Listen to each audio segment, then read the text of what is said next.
Pemirsa, Anda kembali di Sindo Malam. Kediaman Presiden ke-7 Republik Indonesia Joko Widodo di kawasan Sumber Banjarsari, Solo ramai dikunjungi sejumlah tokoh.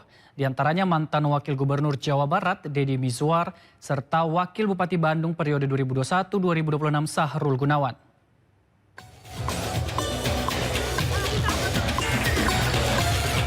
Tiba di kediaman Presiden ke-7 Jokowi di Solo, Deddy Mizwar langsung diarahkan ke ruang transit karena banyak tamu Jokowi yang datang untuk berfoto.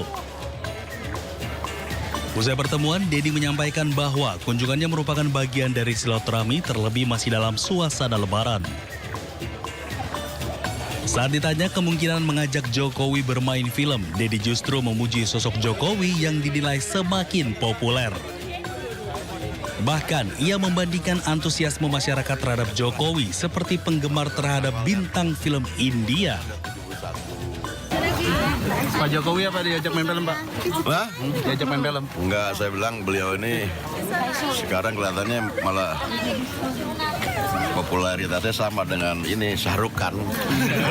Tiap hari banyak penggemar minta foto, beliau ketawa. Selain Deddy Mizwar, Wakil Bupati Bandung periode 2021-2026 Sahrul Gunawan juga hadir di kediaman Jokowi. Didampingi istrinya Dina Mutiara Aziz, Sahrul langsung masuk ke ruang transit. Saat dikonfirmasi, Sahrul mengaku hanya bersilaturahmi dengan mantan orang nomor 1 di Indonesia.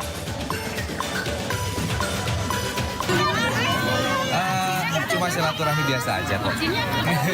Halal bihalal.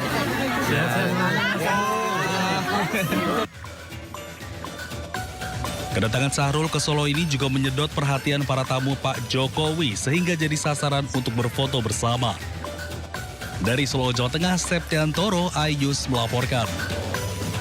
Rismon Sianipar akhirnya mengantongi surat perintah penghentian penyidikan dalam kasus dugaan fitnah ijazah Jokowi. Yang berkaitan dengan mekanisme restoratif justice yang diajukan Kuasa hukum Rismon Jahmada Girsang menyebut SP3 Rismon Sianipar telah diterbitkan pada 14 April 2026.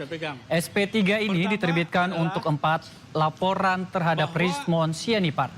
Sementara itu, Tifauziah memberikan keterangan persnya. Kita simak keterangan pers berikut ini. Tanggal 14 sudah mengeluarkan SP3 untuk proses mekanisme restoratif justice untuk klien kami Rismon Sianipar. Begitu keluar SP3 yang diajukan oleh klien kami Rismon. Ya, pemirsa, sementara itu Dr. Tifa menanggapi SP3 Rismon Sianipar.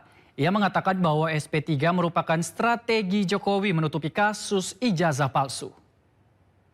Sebetulnya kan yang memang ini mati-matian berstrategi ya, selama kurang lebih dari tahun 2016 sejak Bambang Tri itu dihukum yang pertama kali gara-gara ijazah palsu Jokowi, 2022 juga dihukum lagi, dipenjara lagi, lalu bersama dengan Gus Nur ya.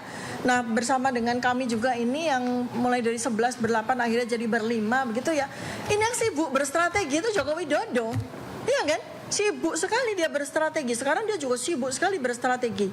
Nah, kalau saya Dr. Tifa sebagai seorang ilmuwan peneliti, ya tugas saya tunaikan dalam bentuk buku Jokowi White Paper ini, di mana saya menjadi bagian yang penting di dalam buku ini untuk mengungkapkan kebenaran, terutama dalam 2 hal, yaitu dari sisi perilaku dan dari sisi anatomi morfologi yang ada pada foto. Di mana kemudian ketika saya menjadi ahli di CLS Solo, saya sampaikan bahwa foto ini memiliki perbedaan 92,37% dengan foto dari Presiden ke-7 Joko Widodo.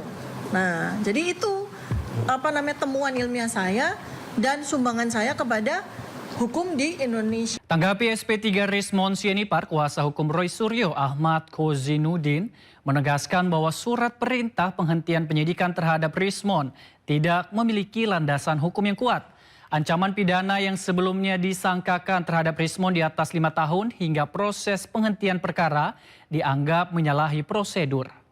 Khusus Rismon Sianipar Hasyolan, bahwa terhadapnya ada ketentuan pasal 32 dan 35 Undang-Undang ITE yang tetap berlaku baik dengan KUHP lama maupun KUHP yang baru, baik sebelum KUHP lama diubah menjadi KUHP baru. Pasal 32 dan 35 itu tetap ancaman pidananya di atas 5 tahun.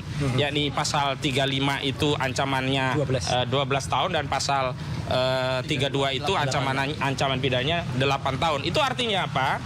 Artinya bahwa apa yang disampaikan oleh Rismon Sianipar dan kuasa hukumnya yang sebelumnya adalah bagian dari tim kami sebelum membelot dan berkhianat kepada kami, ya itu tidak dapat dipertanggungjawabkan secara hukum.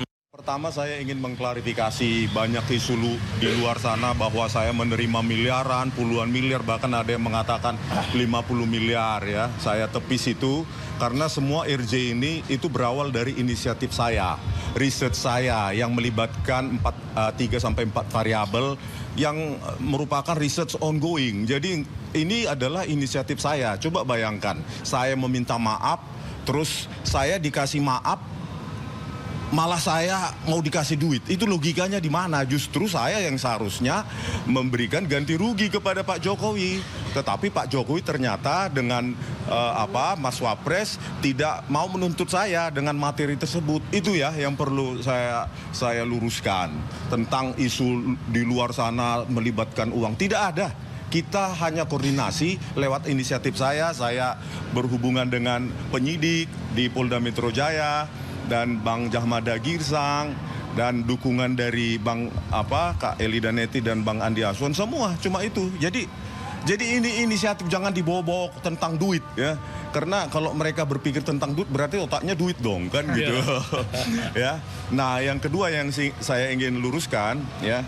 Jadi ini buku Jokowi's White Paper. Ya, Jokowi's White Paper. Ya, sebagai peneliti itu harus bebas. Peneliti itu harus independen, tanpa bias, ya kan?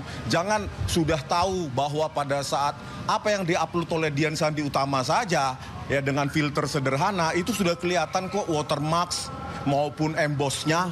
Dan itu ada juga konsisten ketika gelar perkara khusus di 15 Desember 2025. Setelah Bupati Tulung Agung Gatot Sunu Wibowo ditetapkan sebagai tersangka, KPK terus melakukan penggeledahan. Kali ini tim KPK geledah sejumlah kantor di Pembak, Tulung Agung, Jawa Timur.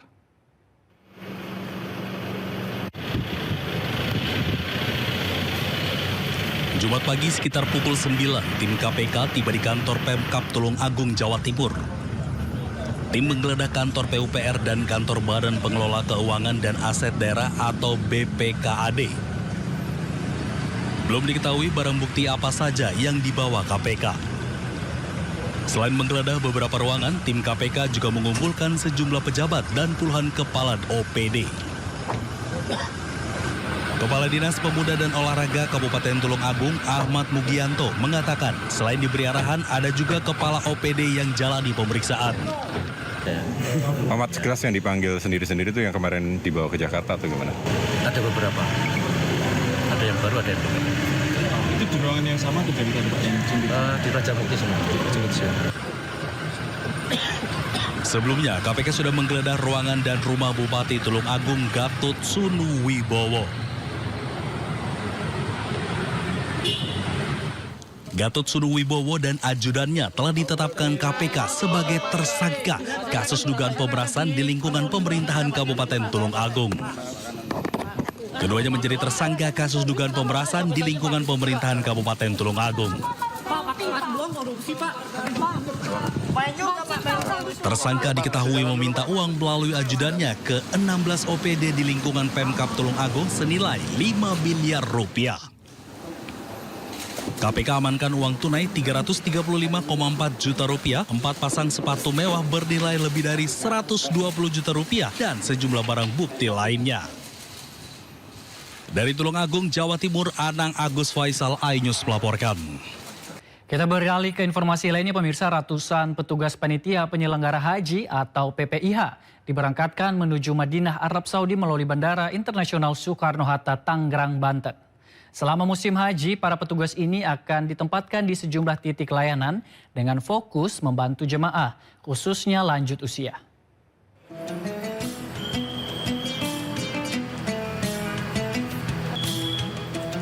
Keramaian tampak di Bandara Soekarno-Hatta saat ratusan petugas PPIH bersiap menuju Arab Saudi. Para petugas terlihat melakukan proses keberangkatan sambil membawa perlengkapan tugas masing-masing. Sebanyak 460 petugas gabungan dari Kementerian Agama, Kementerian Kesehatan, unsur TNI Polri, hingga elemen masyarakat diberangkatkan untuk menjalani tugas selama 77 hari di Madinah.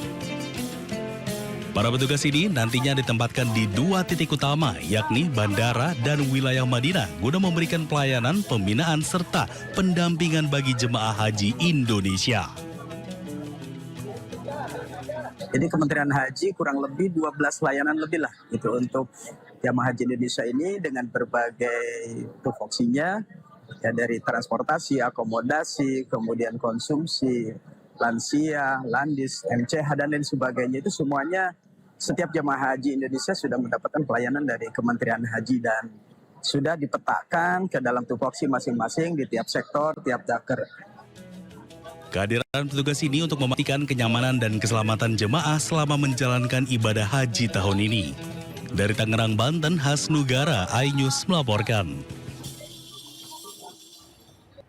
PT MNC Digital Entertainment Tbk dengan kode emiten MSIN sukses menggelar Public Expose Isidentil secara daring.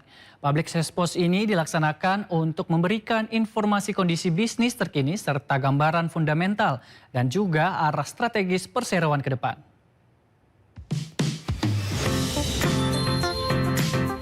Direktur Utama PT MNC Digital Entertainment Tbk, Angela Tanusudibyo, memimpin langsung Public Expose Incidentil MSIN yang dilaksanakan secara daring.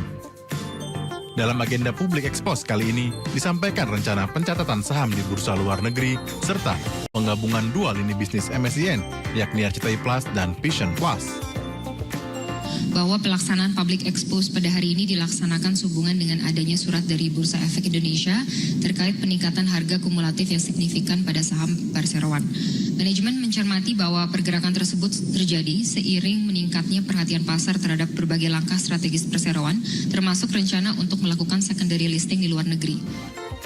Perusahaan berkode saham MSIN ini mencatatkan kinerja keuangan yang solid di tahun 2025 dengan total pendapatan 3,83 triliun rupiah atau mengalami peningkatan sebesar 18% year on year dibandingkan tahun 2024 sebesar 3,23 triliun rupiah. Revenue tahun 2025 perusahaan mencatat revenue sebesar 3,8 triliun, naik 18% dibandingkan dengan tahun 2024. Kontribusi revenue itu diperoleh dari konten IP and others. Net income tahun 2025 985 miliar, naik 140% dibandingkan dengan tahun 2024. Memiliki 251 juta subscribers YouTube, 155 miliar views, serta 268 juta followers di TikTok, menjadikan MSIN sebagai salah satu kontributor traffic media sosial terbesar, serta mengoperasikan platform media yang terintegrasi. Dari Jakarta, Kevin Bakan, iNews melaporkan. Gencatan senjata antara Israel dengan Lebanon resmi berlaku. Kali ini gencatan berlangsung selama 10 hari.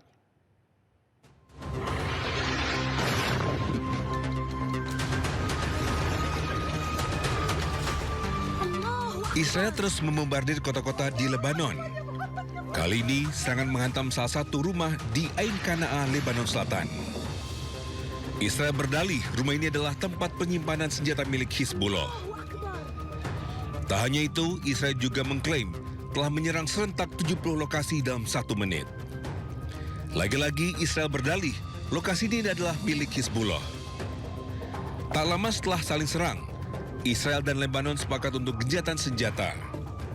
Kali ini gencatan senjata berlaku selama 10 hari. I think they will. I think it's going to be, actually it's very exciting because it's 48 years. We're going to be meeting with Bibi Netanyahu, as you know, and the president of Lebanon. And I had a great talk with both of them today. They're going to be having a ceasefire, and that'll include Hezbollah. And I think it could be number 10 for me. Sebelumnya negosiasi damai antara kedua negara sempat digelar pada 15 April lalu. Dalam perundingan yang digelar di Amerika Serikat, belum menghasilkan solusi. Akhirnya pertemuan dilanjutkan di Amerika Serikat dan kedua negara sepakat untuk gencatan senjata. Di tengah gencatan senjata saling serang antara Israel dengan Hizbullah terus terjadi. Sistem pertahanan Israel pun disibukkan dengan roket-roket Hizbullah yang menyerang kota-kota yang diduduki Israel.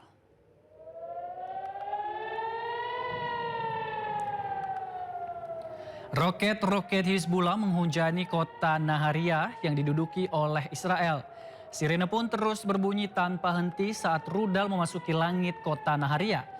Sistem pertahanan milik Israel, Iron Dome, pun terus dikerahkan untuk mencegah rudal-rudal ini jatuh di kota Naharia.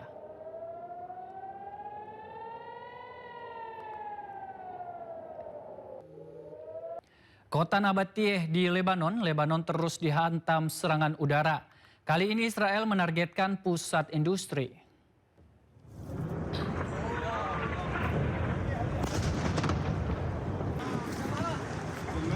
Rekaman video merekam detik-detik saat Israel menyerang kota Nabatiyeh, Lebanon.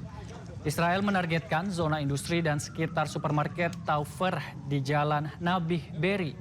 Kali ini serangan menghantam kota Farman, Arnoun, Aba, dan Yahmor al-Shekif. Serangan ini terjadi sebelum Israel dan Lebanon sepakat untuk melakukan gencatan senjata. Jembatan Kasimia yang menghubungkan kota Tire dan Sidon di Lebanon Selatan rusak setelah diserang Zionis Israel. Kantor Berita Nasional Lebanon melaporkan 2 drone Israel menghancurkan jembatan tersebut. Sementara itu, tentara Israel memperbaharui peringatannya kepada penduduk Lebanon Selatan, mendesak mereka untuk pindah ke utara Sungai Zahrani. Bentrokan ini atau bentrokan di Lebanon meningkat pada 2 Maret setelah Hizbullah meluncurkan roket ke arah Israel sebagai pembalasan atas pembunuhan pemimpin tertinggi Iran Ali Khamenei.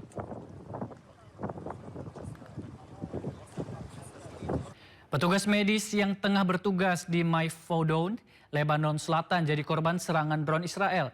Video yang menunjukkan detik-detik tim medis yang tengah mengevakuasi diserang terekam kamera.